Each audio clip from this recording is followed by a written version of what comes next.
Hello বন্ধুরা, অনুশ্রী কিচেনে সবাইকে স্বাগতম। আজ আমরা একটা নতুন রেসিপি নিয়ে চলে এসেছি, চিংড়ি মাছ দিয়ে আলু ভেন্ডির ঝোল। চলুন দেখা যাক কিভাবে বানাই। প্রথমে আমি চিংড়ি মাছগুলো কেটে ধুয়ে নুন হলুদ মাখিয়ে নিলাম। একটা কড়াই বসিয়ে দিলাম। কড়াইতে কিছুটা পরিমাণ তেল দিয়ে দিলাম। তেলটা গরম হওয়া অবধি সময় নেব। তেলটা আমার গরম হয়ে গেছে। প্রথমে আমি আলুগুলো ভেজে তুলে নেব। একসাথে ভাজা যাবে না, ভেন্ডি আর আলু আলাদা আলাদা করে ভাজতে হবে। আলুগুলো একটু হলুদ দিয়ে দেব। হলুদ দিয়ে একটু লাল লাল করে ভেজে তুলে নেব।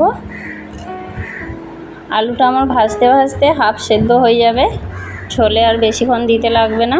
আলুটা আমার ভাজা হয়ে গেছে, এবারে আমি তুলে নেব।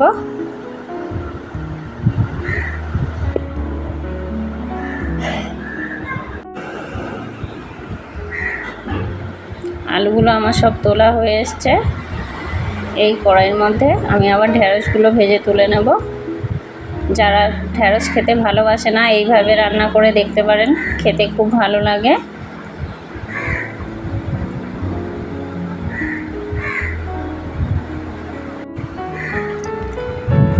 ঢেঁড়সগুলো আমি ভালো করে ভেজে নেব।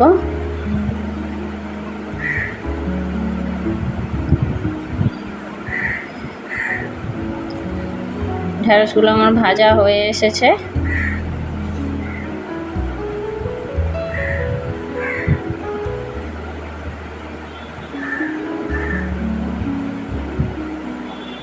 এবারে আমি ঢেঁড়সগুলো তুলে নেব।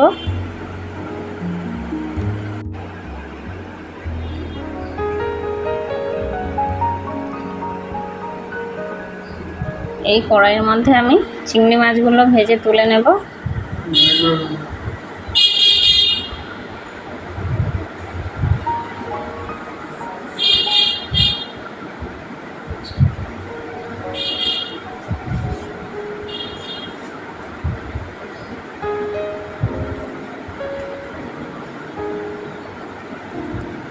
আবার কিছুটা পরিমাণ তেল দিয়ে দেবো আমি।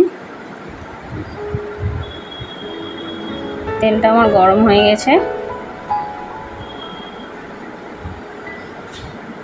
চিংড়ি মাছগুলো লাল লাল করে ভেজে তুলে নিচ্ছে।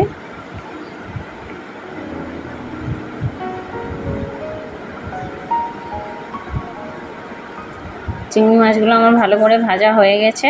চিংড়ি মাছগুলো আমি তুলে নেব।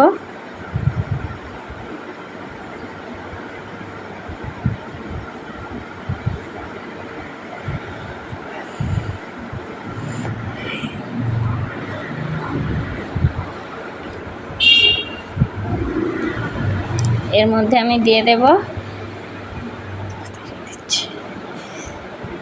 পেঁয়াজ কুচি,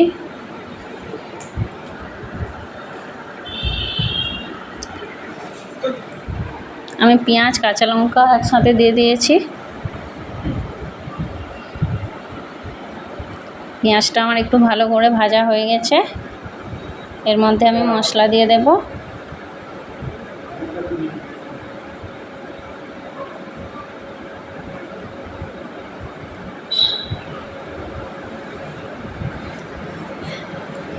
সামান্য পরিমাণ লবণ, লঙ্কার গুঁড়ো, জিরের গুঁড়ো আর হলুদ দিয়ে দেবো পরিমাণ মতন। ভালো করে কষিয়ে নেব মশলাটা। অল্প সামান্য জল দেবো যাতে মশলাটা পুড়ে না যায়।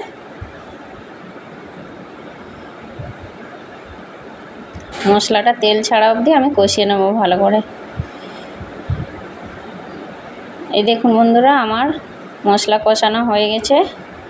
এর মধ্যে আমি সবজিগুলো দিয়ে দেব।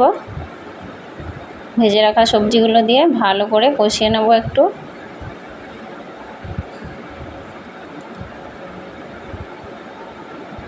যে কোনো তরকারি যত ভালো করে কষাবে তত খেতে ভালো লাগবে, আর তরকারির স্বাদও হবে খুব ভালো।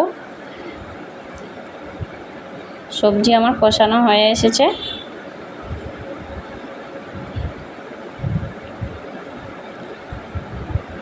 আর সব তরকারিতে গরম জল দিলে তরকারির স্বাদও খুব ভালো হয়।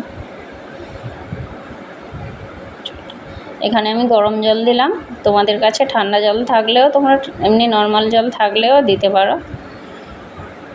আমার কাছে গরম জল ছিল তাই আমি গরম জল দিলাম। এর মধ্যে বেশি আমি জল দেব না, যেহেতু আমার আলু আর ভেন্ডিটা সেদ্ধ হয়ে আছে ভাজার সময়, অল্প সেদ্ধ করতে লাগবে। তরকারিটা ফুটে যাওয়া অবধি অপেক্ষা করব। তরকারিটা ফুটে গেছে, এর মধ্যে আমি ভেজে রাখা চিংড়ি মাছগুলো দিয়ে দেব। দেখুন আমার অনেক বেশি ঝোলও হয়নি, একটু মাখা মাখা হয়েছে, এরকমই খুব ভালো লাগে খেতে। এভাবে বানিয়ে দেখতে পারেন, এক পদ দিয়েই খাওয়া হয়ে যাবে। আমার আলুগুলো ভালো সেদ্ধ হয়ে গেছে আমার রান্না।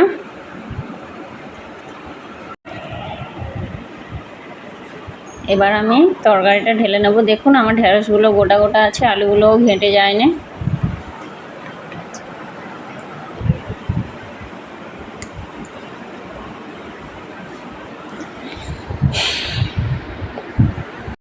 রেসিপিটা ভালো লাগলে লাইক এবং শেয়ার করবেন, সাবস্ক্রাইব করতে ভুলবেন না, পাশে থাকা বেল আইকনটি ক্লিক করে দেবেন। ধন্যবাদ।